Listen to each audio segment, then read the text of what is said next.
दोस्तों 2, 3, 5 रुपए दिखने वाला पेनी स्टॉक कभी कभी आपको 2, 3, 5 हजार वाले शेयर से भी महंगा पड़ सकता है।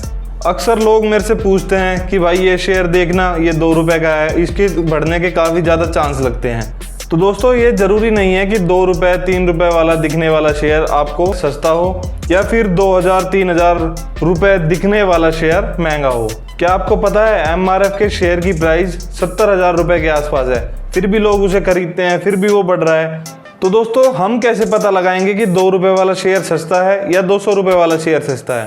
इस चीज को समझने के लिए मैं आज आपको 3 कॉन्सेप्ट बताने वाला हूं, जिनको समझने के बाद आप 1 मिनट में पता लगा लोगे कि कौन सा शेयर सस्ता है और कौन सा शेयर महंगा है।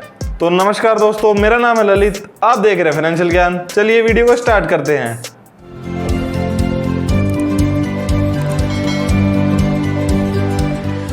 दोस्तों अक्सर हम क्या गलती करते हैं कि किसी भी शेयर को खरीदते वक्त सबसे पहले उसका शेयर प्राइस देखते हैं, लेकिन यही हमारी सबसे बड़ी गलती है, क्योंकि share price is the last thing that you have to watch when you are buying a share.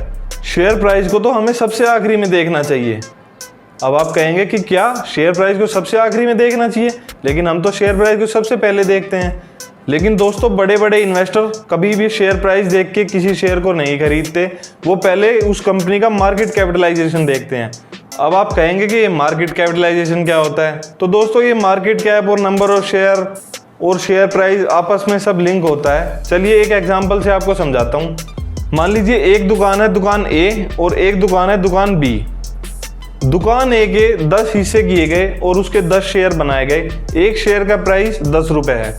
मतलब जब आप नंबर ऑफ शेयर को प्राइस ऑफ शेयर से मल्टीप्लाई करोगे तो आपका मार्केट कैप निकल के आएगा, जो कि है 100 रुपए। मतलब दुकान ए के 10 शेयर हैं, वो उसके नंबर ऑफ शेयर हो गए। 10 रुपए का उसका एक शेयर का प्राइस है। मतलब अगर आपको उस दुकान में एक शेयर खरीदना है तो आपको 10 रुपए देना होगा। तो जब आप नंबर ऑफ शेयर को प्राइस ऑफ शेयर से मल्टीप्लाई करोगे तो आपका 100 रुपये आ जाएगा। मतलब 100 रुपये उस दुकान की मार्केट कैप है। वो पूरी दुकान आपको खरीदनी हो तो 100 रुपये आपको देने पड़ेंगे और वो पूरी दुकान आपकी हो जाएगी। 10 के 10 शेयर आप बाई कर लोगे तो पूरी दुकान आपकी हो गई। अब एक दुकान है बी दुकान के 100 हिस्से किए गए और एक शेयर का प्राइस रखा गया 1 रुपये। जब नंबर ऑफ शेयर को आप प्राइस ऑफ शेयर से मल्टीप्लाई करोगे तो मार्केट कैप आएगा 100 रुपये। तो बी दुकान भी 100 रुपये की हुई और ए दुकान भी 100 रुपये की हुई। लेकिन बी का शेयर प्राइस है 1 रुपये और ए का शेयर प्राइस है 10 रुपये। तो आपसे मेरा एक क्वेश्चन है, मेरे को बताइए दुकान ए सस्ती है या फिर दुकान बी सस्ती है? और दोस्तों जब मैं क्वेश्चन पूछता हूं तो कमेंट करके जरूर आंसर कीजिए, उससे आपके नॉलेज बढ़ेगी, आपकी अंडरस्टैंडिंग पावर बढ़ेगी। अब आप कहेंगे दोनों दुकान तो 100 रुपये की है, लेकिन आप देख रहे हो इस शेयर का प्राइस है 10 रुपये, इस शेयर का प्राइस है 1 रुपये। वो फर्क इसलिए आ रहा है क्योंकि ए दुकान के कम हिस्से किए गए हैं, उसके सिर्फ 10 ही शेयर बनाए गए हैं जो कि मार्केट में अवेलेबल है। अगर आपको एक शेयर खरीदना है तो आपको 10 रुपये देने पड़ेंगे, जिससे आपको उस दुकान की 10% हिस्सेदारी मिल जाएगी। और अगर बी दुकान में आपको एक शेयर खरीदना है तो 1 ही रुपये देना पड़ेगा, लेकिन हिस्सेदारी आपको 1% की मिलेगी। अगर उसमें भी आपको 10% की हिस्सेदारी चाहिए तो आपको 10 रुपये देने पड़ेंगे, जिससे आपको 10 शेयर मिल जाएंगे, जिससे आप उस दुकान में 10% के हिस्सेदार हो जाओगे। अब दोनों दुकान जितना भी कमाएंगी उतना परसेंट ही तो आपको प्रॉफिट मिलेगा। तो इनडायरेक्टली अगर आप देखोगे तो दोनों दुकान सेम प्राइस की है। ऐसा ही कुछ शेयर मार्केट में होता है। कोई कंपनी आपको 200 रुपये की मिल सकती है और कोई 20 रुपये की मिल सकती है। डिपेंड करता है उसके नंबर ऑफ शेयर पे।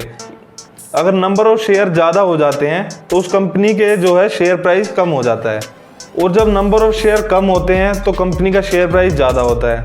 अब जो शॉप ए है उसके भी अगर हम 100 हिस्से कर दें तो शेयर प्राइस 1 हो जाएगा और मार्केट कैप तो वही रहेगा, क्योंकि दुकान की जो असली कीमत है वो तो मार्केट कैप से होती है कि पूरी दुकान अगर आप खरीदोगे तो कितने रुपए की पड़ेगी। शेयर प्राइस को तो कंपनी मैनिपुलेट कर सकती है उसके नंबर ऑफ शेयर को बढ़ाकर या फिर घटाकर। तो इसलिए कभी भी आपको शेयर प्राइस देखकर ये कंक्लूजन नहीं निकालना चाहिए कि इस कंपनी का शेयर तो सस्ता है और इस कंपनी का शेयर महंगा है। तो दोस्तों आई होप समझ आया होगा आपको कि नंबर ऑफ शेयर बढ़ने और घटने से कैसे कंपनी का शेयर प्राइस बढ़ और घट सकता है, जिससे आपको लग सकता है कि ये कंपनी सस्ती है। इसलिए कभी भी आपको शेयर प्राइस देख के ये कंक्लूजन नहीं निकालना कि कंपनी सस्ती है या महंगी है। और मार्केट कैप का मतलब होता है कि वो पूरी कंपनी आप कितने रुपए में खरीद सकते हो। उससे पता चलता है कि उस कंपनी की वैल्यू मार्केट में क्या लग रही है। अब मार्केट वैल्यू को आप कैसे एनालाइज कर सकते हो? मार्केट वैल्यू आपको एक चीज और देखने में हेल्प करती है। लेट्स से मैं आपको 10 लाख करोड़ रुपए देता हूँ, सच में नहीं दे रहा, बस मैं मानने के लिए कह रहा हूँ, इसलिए ज्यादा खुश मत होइए। तो मान लीजिए मैं आपको 10 लाख करोड़ रुपए देता हूँ और आपको कहता हूँ कि 10 लाख करोड़ रुपए ये आपके लिए हैं। अब आपके पास दो चॉइस हैं, या तो आप रिलायंस खरीद सकते हो पूरी, या फिर आप TCS पूरी खरीद सकते हो। दोनों की मार्केट कैप करीब करीब अभी सेम ही चल रही है, तो आप इससे डिसीजन ले सकते हो कि आपको कौन सी कंपनी खरीदनी है। इससे आपको एक इनर फीलिंग आएगी कि 10 लाख करोड़ अगर आपके पास हो तो आप कौन सी कंपनी खरीदना पसंद करोगे? TCS जो सॉफ्टवेयर का और टेक्नोलॉजिकल काम करती है, या फिर रिलायंस जो कि ऑयल का, जियो का और रिटेल का बिजनेस करती है। इससे आपको अंदर से एक फील आएगी कि कौन सा बिजनेस अच्छा है, कौन सा बिजनेस आपको समझने में आसानी होगी और कौन सा बिजनेस आपको खरीदना चाहिए। तो आपने जाना कि कैसे आपको शेयर प्राइस देखना चाहिए, कैसे वो फ्लक्चुएट होता है, और कैसे आपको मार्केट कैप देखना चाहिए। किसी भी कंपनी को खरीदने से पहले आपको उसका मार्केट कैप देखना चाहिए कि अगर ये कंपनी मैं पूरी खरीदूं तो कितने की मेरे को पड़ेगी। तो दोस्तों, अब तक अगर आपको वीडियो पसंद आ रही है तो वीडियो को लाइक जरूर कर दीजिएगा और नीचे जो सब्सक्राइब का बटन है उसे जरूर दबा दीजिएगा, ताकि मैं जब भी आपके लिए आगे ऐसी वीडियो फाइनेंस की लेके आऊँ आप तक वो जरूर पहुँच जाए। तो चलिए एक बार स्क्रीन पर और समझ लेते हैं कि कहाँ आप इस शेयर प्राइस को, मार्केट कैप को देख सकते हैं और कैसे आप इन्हें एनालाइज कर सकते हैं डिफरेंट कंपनीज में। तो दोस्तों, मार्केट कैप और नंबर ऑफ शेयर चेक करने के लिए हम वेबसाइट ओपन करेंगे ticker.finology। ticker.finology ओपन करने के बाद हम रिलायंस का चार्ट ओपन करेंगे। रिलायंस का चार्ट में आप यहाँ पे देख पाओगे, जब नीचे आओगे मार्केट कैप, ये मार्केट कैप दिया हुआ है रिलायंस का, ये ऊपर शेयर प्राइस दिया हुआ है। रिलायंस का शेयर प्राइस 2200 के करीब चल रहा है और इसका मार्केट कैप करीब 15 लाख करोड़ रुपए है और इसके नंबर ऑफ शेयर हैं 676 करोड़। तो जब आप नंबर ऑफ शेयर को शेयर प्राइस से मल्टीप्लाई करोगे तो आपको मार्केट कैप मिल जाता है। रिलायंस आपको 2200 रुपए में तो मिल रही है, लेकिन आप शेयर प्राइस से पहले ये सारी रेशोज जब चेक करोगे, रिलायंस का बैलेंस शीट वगैरह चेक करोगे, तो आपको उस कंपनी की वैल्यू पता चलेगी कि उस कंपनी में कितनी एसेट्स हैं, कितने प्लांट्स हैं, कितनी उस कंपनी की गुडविल है, जिससे आपको कंपनी के बारे में पता चलेगा कि उस कंपनी में कितनी वैल्यू है। क्या वो सच में 15 लाख करोड़ की कंपनी है, या मार्केट ने उसको उससे ज़्यादा वैल्यू दे रखी है। तो ये सब चीज़ें आपको ये सब समझने में हेल्प करती हैं।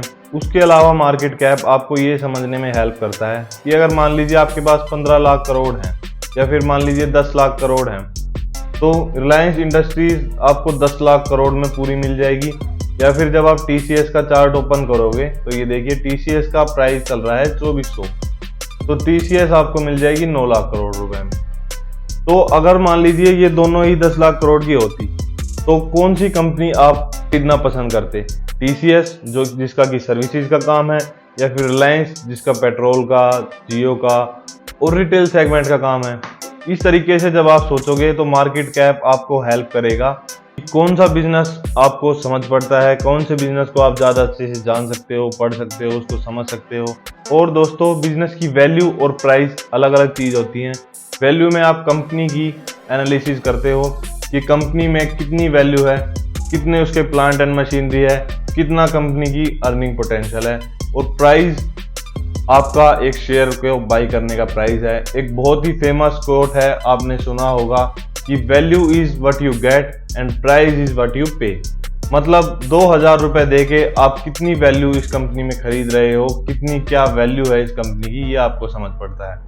तो आई होप आपको ये समझ आया होगा। हमने मार्केट कैप जानना सीख लिया, नंबर ऑफ शेयर हमने समझ लिया कि कैसे नंबर ऑफ शेयर इफेक्ट करते हैं कंपनी के प्राइस को। अगर इन्हीं शेयर को मैं बढ़ा दूं तो कंपनी का प्राइस कम आ जाएगा। उसके बाद हमने PE रेशो समझ लिया। मैंने PE रेशो के बारे में वीडियो बना रखी, अगर आपने अब तक नहीं देखी है तो जल्दी जाकर देख लीजिए। प्राइस टू बुक वैल्यू हमने समझ लिया, EPS भी हमने समझ लिया, और ये बाकी की चीज़ें अभी आने वाली वीडियो में हम समझ लेंगे। इससे आप धीरे धीरे सीख जाओगे कि कैसे इन रेशोज से हम कंपनी को एनालाइज कर सकते हैं। तो दोस्तों, आई होप सारी चीज़ें आपको समझ आ रही होगी। धीरे धीरे हम ऐसे ही कोर्स में आगे बढ़ते रहेंगे और डीप फंडामेंटल एनालिसिस सीखते रहेंगे। तब तक आप जो भी वीडियो देख रहे हैं, जो भी समझ रहे हैं, उसको अच्छे से समझें और डिफरेंट कंपनीज में अप्लाई करने की कोशिश करें। जिन भी कंपनीज की आपको रेशो देखनी है उनका मार्केट कैप देखने की कोशिश करें, प्राइस को समझने की कोशिश करें, उनका नंबर ऑफ शेयर देखने की कोशिश करें, पी रेशो से कंपैरिजन करें। बाकी face value, earning per share, ये हम आगे आने वाली वीडियो में देखेंगे।